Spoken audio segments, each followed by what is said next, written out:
आज का हमारा टॉपिक है टॉप 10 मोस्ट पावरफुल वेपन्स इन मार्वल सिनेमैटिक यूनिवर्स। वैसे तो हर एक सुपर हीरोज या फिर सुपर विलेंस डेफिनेटली काफ़ी पावरफुल होते हैं, लेकिन अपनी पावर्स को और इंक्रीज करने के लिए उन्हें एक ना एक वेपन की ज़रूरत पड़ती है और आज हम उन्हीं वेपन्स के बारे में बात करेंगे। सो मार्वल ने अभी तक काफ़ी सारे वेपन्स को इंट्रोड्यूस किया है और आज हम उन्हीं वेपन्स को रैंक करेंगे और देखेंगे कि कौन सा वेपन है सबसे ज़्यादा पावरफुल। लेकिन गाइस, ये जानने से पहले चैनल को सब्सक्राइब कर दीजिए और बेल आइकन को भी प्रेस जरूर करें ताकि आगे और भी मज़ेदार वीडियोस आपसे मिस ना हो जाए।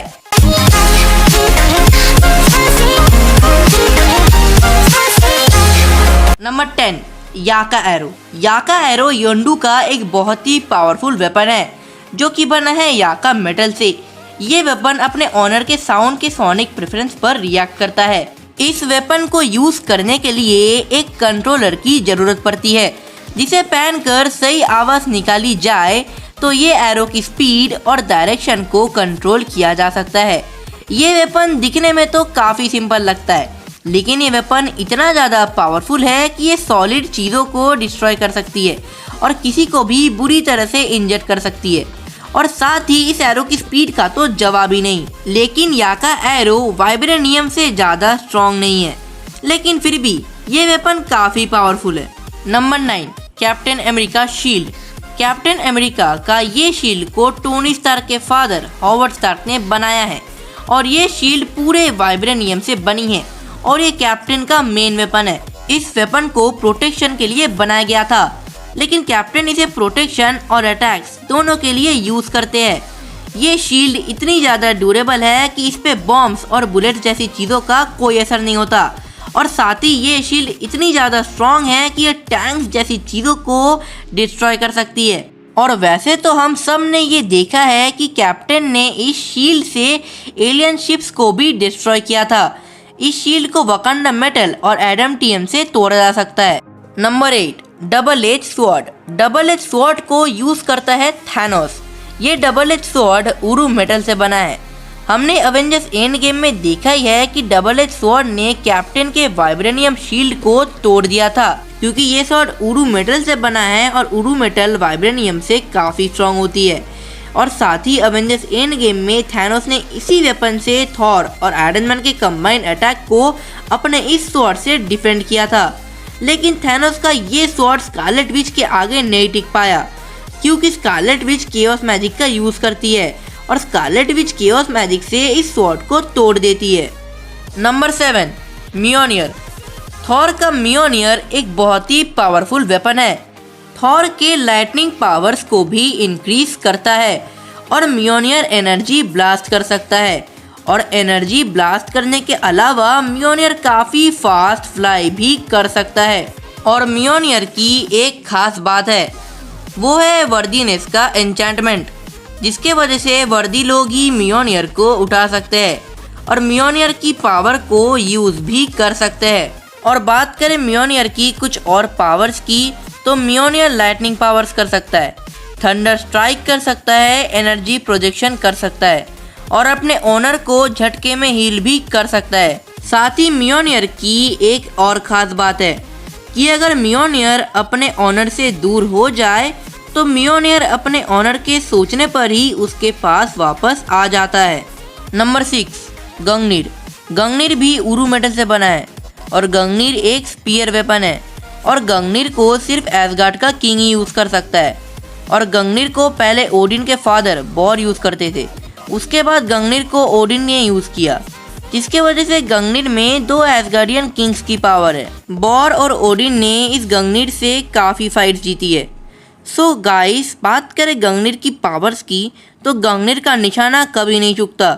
गंगनीर इलेक्ट्रिसिटी को कंट्रोल कर सकता है, एनर्जी ब्लास्ट कर सकता है और साथ ही अपने ऑनर के सोचने पर ही काम कर सकता है, यानी कि गंगनीर को ऑनर अपने माइंड से ही कंट्रोल कर सकता है। और हाँ, गंगनीर एसगार्ड के साथ ही डिस्ट्रॉय हो गया था।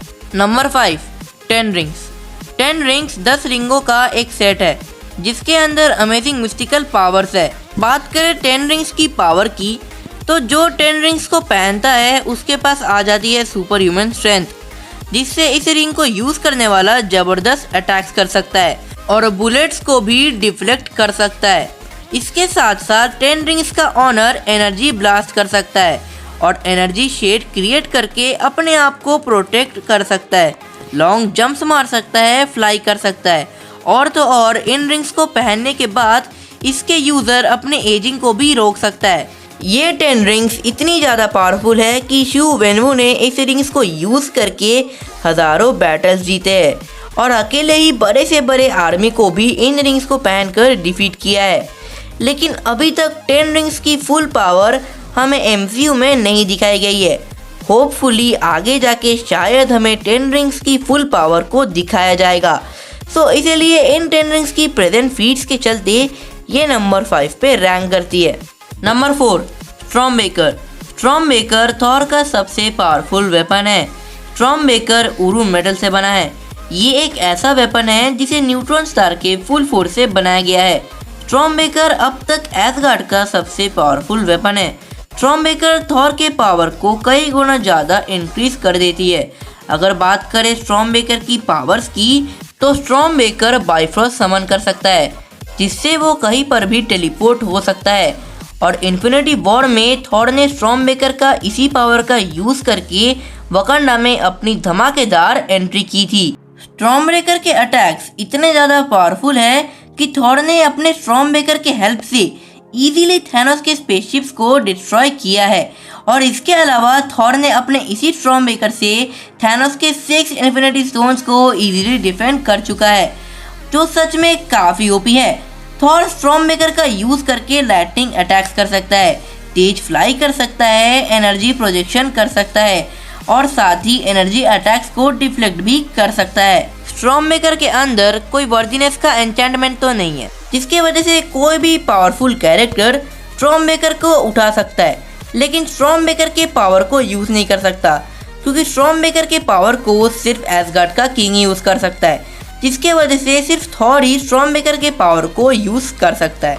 नंबर 3, नेक्रोसॉर्ड। नेक्रोसॉर्ड गॉड ऑफ सिम्बियोट्स यानी नल का वेपन है, जो कि आगे चलकर गॉर को मिलता है। उसके बाद गॉर काफ़ी पावरफुल हो जाता है, इतना कि वो दुनिया के सारे गॉड्स को ही मानने लगता है। नेक्रोसॉर्ड्स इतने ज़्यादा पावरफुल होते हैं कि वो बिना किसी इशू के किसी को भी ख़त्म कर सकते हैं। अगर नेक्रोसॉर्ड को अच्छे से यूज़ किया जाए तो वो पूरे यूनिवर्स तक को डिस्ट्रॉय कर सकती है।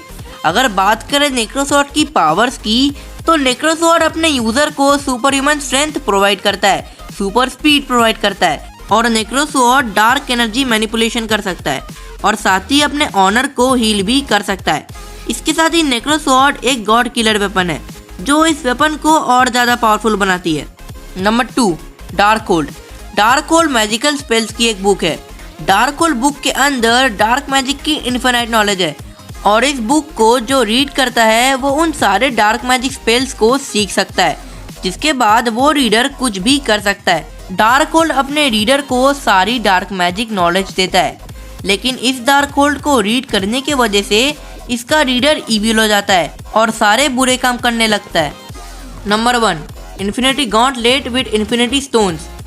इन्फिनिटी स्टोन से भरा हुआ infinity gauntlet Marvel cinematic universe का अब तक का सबसे पावरफुल वेपन है।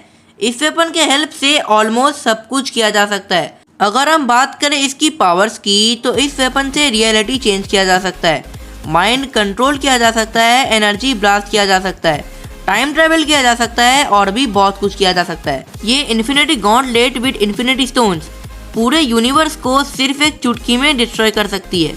Infinity gauntlet with infinity stones को यूज़ करना सबकी बस की बात नहीं है, क्योंकि जब टोनी स्टार्क ने infinity gauntlet with infinity stones को यूज़ किया था तब टोनी स्टार्क अपनी जान गंवा चुके थे।